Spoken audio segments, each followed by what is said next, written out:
Halo sahabat Noto semuanya, kembali lagi di channel YouTube kami, Noto Jiwo. So, apa kabar? Have a good activity and how are you doing everyone?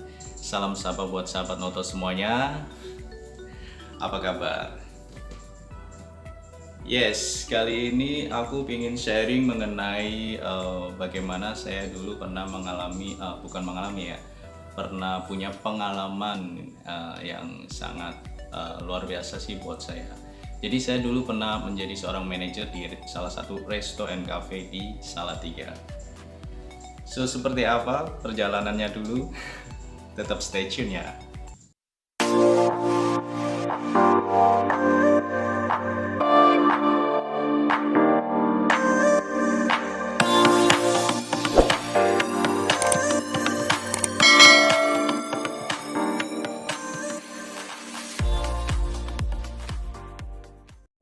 Ya, dulu tahun 2013 ya. 2013 itu saya mau merit nih ceritanya. So gagal nggak jadi ya. Sebelumnya saya kerja di Jakarta. Ya karena gagal merit, akhirnya gua terbang ke Semarang ya kan. Nah pas di Semarang itu saya coba ngelamar pekerjaan ya karena ada sepupu di sana. Saya melamar di PT Visionland Semarang ya. Jadi buat teman-teman yang tahu PT Visionland Semarang itu ada di mana ya, di Ungaran Semarang ya. Dulu jadi di bagian operator saving kebetulan dan alhamdulillah langsung diterima waktu itu, nasib baiknya. So selang beberapa bulan, 3 bulan kayaknya, 3 bulan saya resign ya karena pekerjaannya yang kurang nyaman buat saya tentunya karena ada dikejar target dan mungkin pekerjaannya bukan salah satu pekerjaan passion saya yang saya sukai, jadi saya agak ngerasa beban, ngerasa tidak nyaman sekali. Waktu itu udah ada aturan kerja 5 hari kerja ya, jadi liburnya 2 hari, Sabtu dan Minggu. Oh ya guys, saya ingetin kembali ya, sorry banget untuk videonya karena ini ala kadarnya sangat sederhana dan banyak sekali suara-suara ya hewan dan suara-suara yang lainnya berkeliaran di sini. So saya tetap semangat untuk memberikan informasi kepada atau sharing kepada teman-teman sahabat Noto Jiwo semuanya. Lanjut tadi sampai resign ya. Jadi resign. Jadi ada sebelum resign itu kan ada weekend ya, 1 minggu itu 5 hari kerja, jadi weekendnya ada 2 hari. Nah salah satu hari weekend itu saya main ke bukan main ya, hangout ya, nongkrong di salah satu restoran. Nah dari situ saya melihat ada waiters ya, waiters yang waktu itu seumuran saya sih, saya lihat gitu kan. Ternyata dia itu ya anak-anak freelance ya, mahasiswa freelance yang kerja di situ ya, cari tambahan gaji ya kan. Jadi pendatang, ada yang dari Bali, ada yang dari mana ya, di luar kota yang kebetulan kuliah di Semarang. Nah saya lihat dan dia jadi waiters.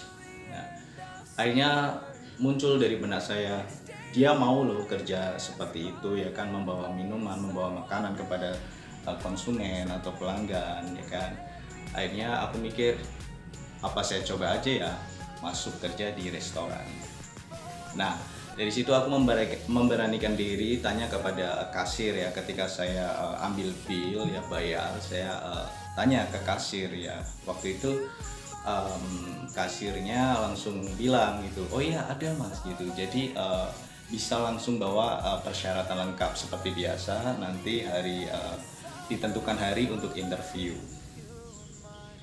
So singkat cerita akhirnya saya interview dan langsung diterima ya, jadi nasib baik sekali gitu kan. Karena waktu itu ternyata manajernya orang punya istri orang Pekalongan ya, dia orang Solo, jadi mungkin dia excited ya karena ada orang Pekalongan, saya orang Pekalongan yang melamar ke restoran tersebut. Jadi ketika interview pun agak lama sih, mungkin menarik ya kan, dia pingin tahu saya, pingin tahu pengalaman saya mungkin dan lain sebagainya.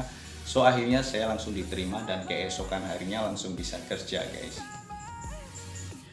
Ya, singkat cerita saya sudah kerja di situ, tetapi saya tidak jadi manajer ketika di restoran pertama itu, ya kan, tidak saya sebutkan namanya. Ya, tetapi saya diberikan waktu itu posisi sebagai kasir ya. Jadi saya punya pengalaman di kasir atau bagian keuangan, pembelanjaan dan lain sebagainya. Nah, singkat cerita, saya resign juga karena perusahaannya tersebut mulai ada kendala ya kan, mungkin kendala-kendala tentang perusahaannya, jadi ada problem dan lain sebagainya. So akhirnya saya juga merasa kayak kurang nyaman, akhirnya ya daripada ada masalah di perusahaannya mending saya resign gitu. Tetapi sebelum resign saya coba cari-cari dan kebetulan sudah beberapa tahun di situ, akhirnya punya banyak relasi ya kan, relasi teman-teman gitu. Nah, ada salah satu teman yang kemudian dia ngasih informasi ke saya ya kan. Jadi dia sudah kerja di situ di tempat resto and cafe tapi yang baru gitu. Nah, di situ kebetulan dibutuhkan kasir waktu itu. Dan teman saya langsung rekomen ke saya itu, gimana Not, mau nggak gitu. Soalnya ini kayaknya lebih bagus, lebih bonafit gitu kan.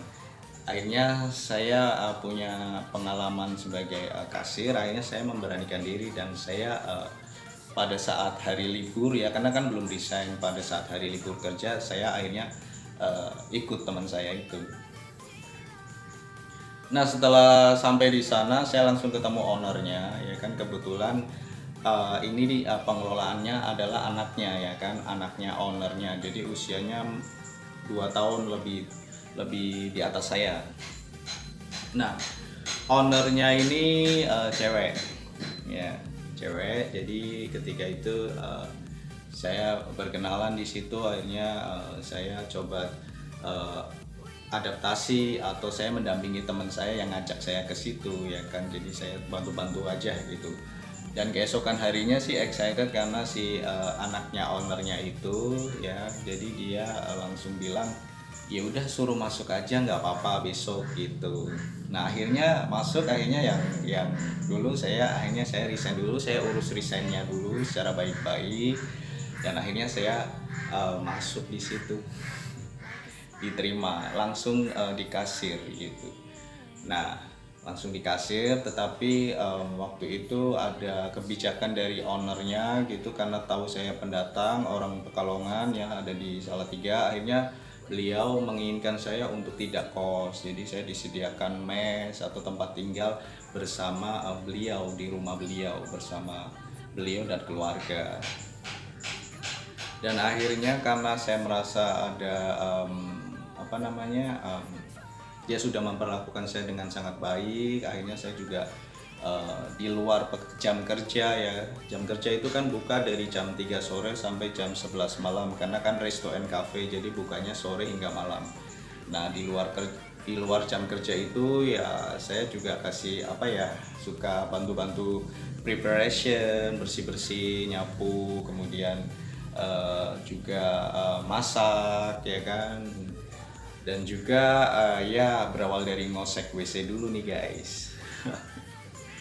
Jadi sebelum saya dipercaya itu saya selalu aktivitasnya seperti itu ya kan, sebelum saya akhirnya dipercaya sebagai seorang manajer dan untuk meneruskan pengelolaan usaha resto and cafe tersebut yang sebelumnya dikelola oleh anaknya. Nah, karena anaknya ini mau melanjutkan S2-nya di pendidikan kedokterannya, so akhirnya tidak ada yang pegang. Jadi si beliau seorang pejabat pengadilan negeri, jadi beliau mempercayai saya untuk mengelola resto tersebut.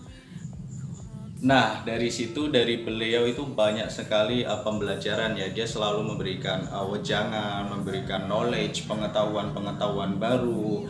Jadi pengalaman dia sampai karirnya hingga menjadi seorang pejabat pengadilan negeri, dia selalu memberikan support sistem kepada saya untuk selalu semangat, confidence dengan apa yang kita punya ya kan. Jadi kita harus yakin gitu. Dan sesuatu yang saya petik dari beliau itu, beliau selalu bilang bahwa kita dimanapun berada itu kita harus tampilkan attitude yang baik, ya kan, sopan santun. Dan kemudian ketika kita bekerja dimanapun tempat kita bekerja, kita harus kerja keras, kerja cerdas, kerja tuntas, dan kerja ikhlas. Itu yang saya selalu tanamkan ya, dan itu saya ambil dari pembelajaran dari beliau, seorang pejabat pengadilan negeri. Dan di situ juga dia mengajari tentang kedisiplinan, ya kan, tentang leadership, kepemimpinan. Karena kan kita saya dipersiapkan untuk menjadi seorang manajer, otomatis saya harus memimpin semua anak-anak operasional atau pegawai di situ, semua pegawai di situ. Jadi banyak sekali pembelajaran yang saya dapat dari beliau, seorang pejabat pengadilan negeri yang mempercayai saya untuk mengelola di salah satu usaha resto and cafe-nya.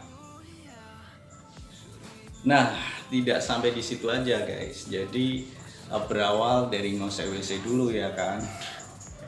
Ya, at least saya orangnya memang untuk kebersihan ya. Saya pribadi itu selalu bersih ya. Saya tidak suka hal-hal yang kotor. Nah, dari situ jadi kebiasaan itu juga akan terbawa kemana kita berada gitu. Jadi saya sering melakukan atau membantu pekerjaan beliau, bersih-bersih, nyapu dan lain sebagainya, karena sebagai rasa terima kasih saya untuk saya sudah diberikan kesempatan di situ. Dan 2015 saya jadi manajer di situ, dan akhirnya ya karena ada sesuatu yang mungkin bukan ada sesuatu sih, karena memang ada sesuatu yang memang pilihan saya sendiri. Sebetulnya sih beliau sangat baik sekali, akan ketika saya resign pun dia tidak menginginkan saya resign, karena dia juga sebetulnya ingin mempersiapkan saya untuk kembali melanjutkan ke jenjang yang lebih tinggi. Namun saya tidak mau, karena saya tidak mau ada punya hutang budi kepada beliau. Jadi saya juga menanamkan jiwa yang saya harus mampu dengan kemampuan saya sendiri apapun itu. Jadi beliau pesan ketika saya resign, dengan berat hati dia melepas saya resign. Dia pesan, kalau kamu resign, suatu saat kamu mau ke sini, silakan datang aja dan anggap seperti resto ini seperti punya kamu sendiri. Nah, seperti itu. So, pembelajaran dari pengalaman saya ini sebetulnya sangat menarik ya untuk saya sampaikan, karena ini pengalaman saya seumur hidup saya. Jadi apa yang kita kerjakan itu kita tidak boleh melihat hasil terlebih dulu. Jadi kita kerja ya ikhlas saja gitu, menjalankan menjalankan sesuatu yang sebagai peran kita. Jadi sesuatu kita akan mencapai pada goal-nya sendiri, ya kan. Kita akan mencapai pada titik yang terbaik tentunya sesuai dengan kualitas kita. Dan buat teman-teman semuanya, tetap berjuang ya, jangan patah semangat, terus menampilkan sesuatu yang positif ya, positive vibes ya, supaya ke depan kita juga memiliki masa depan yang sangat baik juga, dan juga bisa how you can be helpful to others people around us tentunya. So mungkin pengalaman saya semoga bisa bermanfaat ya, saya sampaikan kepada teman-teman Noto Jiwa semuanya. Semoga bisa bermanfaat, dan kalian dari manapun berada bisa komentar di kolom komentar supaya saya bisa salam sapa dan say hi kepada rekan-rekan yang sudah mau nonton semuanya. Dan saya juga ucapin terima kasih banyak kepada teman-teman yang sudah subscribe dan sudah mau nonton video saya, dan tetap dukung konten saya. Dan nanti saya akan menyampaikan materi-materi selanjutnya di channel YouTube Noto Jiwo ini. So ya, teman-teman yang belum subscribe, kalian bisa subscribe, like, komen, dan nyalakan tombol lonceng ya, supaya kalian tetap dapat notifikasi video terbaru dari saya tentunya. So saya akhiri dulu video saya sampai sini. Thank you for watching and see you the next my video. Salam sejahtera.